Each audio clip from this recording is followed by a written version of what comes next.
Assalamualaikum warahmatullahi wabarakatuh.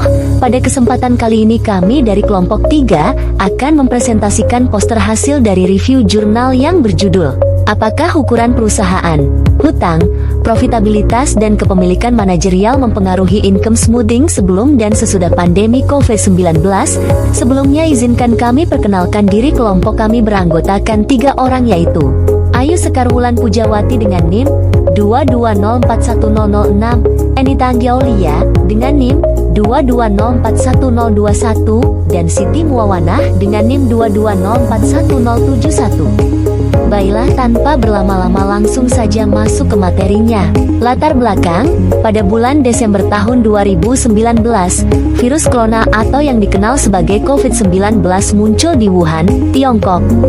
Virus ini menyebar dengan cepat dan menginfeksi tidak hanya warga Tiongkok, tetapi juga menyebar ke seluruh dunia, termasuk Indonesia.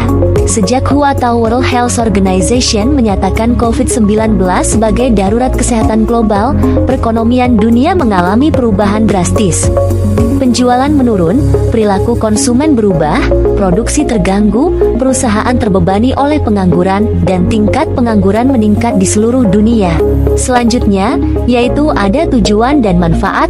Untuk tujuan penelitian ini adalah untuk menganalisis pengaruh ukuran perusahaan, utang, profitabilitas, dan kepemilikan manajerial terhadap income smoothing sebelum dan sesudah pandemi COVID-19 pada perusahaan properti dan real estate yang terdaftar di Bursa Efek Indonesia.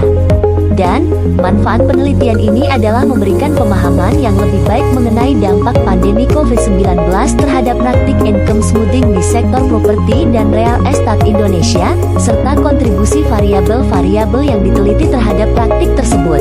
Hasil penelitian dapat digunakan oleh investor, manajemen perusahaan, dan pembuat kebijakan untuk pengambilan keputusan yang lebih tepat. Selanjutnya yaitu, ada metode, pendekatan penelitian. Pendekatan yang digunakan dalam penelitian ini adalah model kumulatif yang digunakan untuk menguji pengaruh dari 2 atau lebih variabel. Dan teknik pengumpulan data, sampel dalam penelitian ini adalah perusahaan properti dan real estate yang terdaftar di Bursa Efek Indonesia. Teknik yang digunakan untuk pengambilan sampel adalah purposive sampling. Baik, selanjutnya yaitu ada hasil dan pembahasan.